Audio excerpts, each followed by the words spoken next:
I've been living in Canada for 3 years now, and I'm just gonna say it before I moved here. I totally thought Canada was just America with free healthcare and more snow. I mean, we literally share the longest border in the world. How different could it really be? But I was so completely wrong. There is this sneaky, subtle culture shock that hits you about 3 weeks in. You're standing in a grocery store or talking to a cashier, and suddenly you realize, oh my God, these people are operating on a completely different frequency. So here are 10 extremely Canadian habits that Americans literally do not notice until they cross the border. Let's start with the money. Habit number 1, the e-transfer. In the US, we Venmo, we Cash App, we Zelle. So I go out to dinner with my new Canadian friends, the bill comes, and I'm like, hey, what's your Venmo? And they just stare at me. One of them goes, just e-transfer me. And then they literally gave me their email address. Guys, I was so confused. Am I supposed to email them money like it's a PDF attachment? Here's the truth, Venmo doesn't exist here. I was Googling this at 2 a.m. trying to figure out why, and it turns out Canada has this massive national network called Interac that connects all the major banks. They've had it since the 90s. Because the US has thousands of random regional banks, we needed third-party apps to bridge the gap. But in Canada, it's baked right into their banking system. Okay, habit number 2. You do not, under any circumstances, wear your shoes inside a Canadian house. Period. I walked into a house party my first winter here, wearing my really cute ankle boots, and the entire room went silent, like a record scratch moment. In the States, especially down south, leaving your shoes on is pretty normal if you're just popping in or hanging out. But Canadians will treat you like you just tracked toxic waste onto their rug. And geographically, it makes total sense.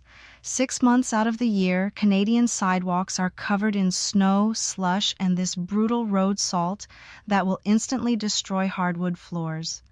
It is deeply ingrained in their DNA to kick their shoes off at the door, even in the middle of July. Speaking of going out, habit number 3 is how they pay for things. If you go to a restaurant in America, the waiter takes your credit card, walks away with it for like 10 minutes, and brings it back. I tried to hand my card to a Canadian waitress, and she literally backed away from me. In Canada, they bring the machine to you. Always. They just tap their card and leave. And I looked into the history of this. Canada adopted chip and PIN technology way back in the mid-2000s, years before the US did. So taking someone's card out of their sight is viewed as a massive security risk here.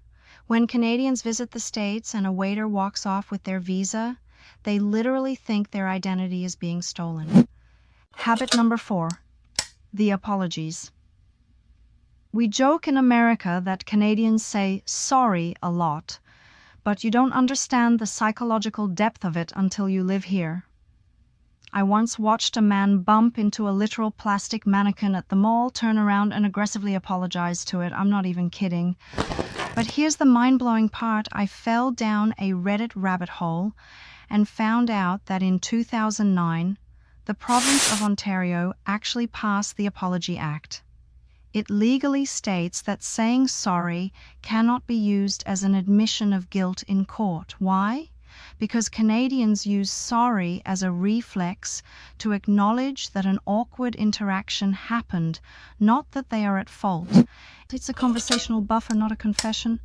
Habit 5, bagged milk.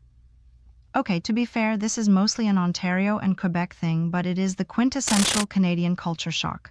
I went to the grocery store looking for a normal plastic gallon of milk, and instead I found these weird floppy liquid pillows stacked in a dairy bin. You have to buy a special plastic pitcher, snip the corner of the bag, and pour it. So why on earth do they do this? I had to know. It actually dates back to 1975 when Canada switched to the metric system. The dairy industry had to suddenly change all their packaging from quarts and gallons to liters. Modifying the thick plastic jugs and glass bottles was going to cost a fortune, but adjusting the flimsy plastic bags was dirt cheap. So boom, Bagged milk became an institution.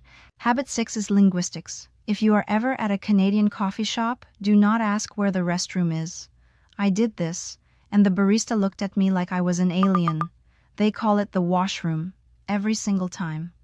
Restroom is a distinctly American term that we invented because we wanted to sanitize the idea of going to the bathroom, like, oh, I'm just going to this room to rest. Canadians are a bit more literal. You go in there to wash your hands. So it's the washroom. Habit 7 is how they measure distance. If you ask a Canadian how far away a city is, they will never ever give you the distance in kilometers or miles.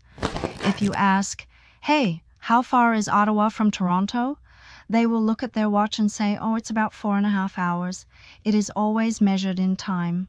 And the psychology behind this is wild, but it's because Canada is so unfathomably huge and the weather is so unpredictable that physical distance is totally irrelevant. 100 kilometers in the summer takes an hour. 100 kilometers in a January blizzard takes 3 days. So they only speak in time. Habit 8 completely blew my mind. The grading system in schools. I was talking to a Canadian neighbor, and she was bragging that her son got an 82% on his physics final. In my American brain, an 82 is a B minus, barely scraping by. But she was celebrating. Turns out, in Canada, an 80% is literally an A. I was shocked, but I looked it up, and their academic philosophy is tied to the British system. In America, 100% means you learned the material. In Canada, 100% means you are a literal genius who has contributed original thought to the field. So an 80% means you mastered the curriculum perfectly. American kids coming up here for college are always so stressed out until they realize the scale is completely shifted. Habit number 9. The way they use, how are you? In the US, if a cashier says, how are you? We usually respond with, good, how are you? It's a micro conversation. In Canada, how are you is basically just a substitute for hello. I would walk into a store, the clerk would say, hey, how are you? And as I opened my mouth to say, I'm good, just looking for, they were already looking away and doing something else. It took me a solid year to realize they don't actually expect an answer. It's an acknowledgement of your presence, not a wellness check. And finally, habit number 10, the letter Z. I was on the phone trying to spell out a confirmation code for a Canadian customer service rep, and I said, okay, it's ABZ as in zebra. And the guy pauses and goes, sorry, do you mean Z? Guys, they say Z. Literally everyone. It feels so aggressively British, but it's real. And it ruins the entire alphabet song. It doesn't rhyme at the end. But historically, Z comes from the Greek letter zeta. The US only changed it to Z in the 1800s because Noah Webster, the dictionary guy, wanted American English to be distinct from British English. He single-handedly forced the rhyme on us, and Canada just never went along with it. So yeah, it's not just maple syrup and hockey up here. It's a whole different world hiding in plain sight.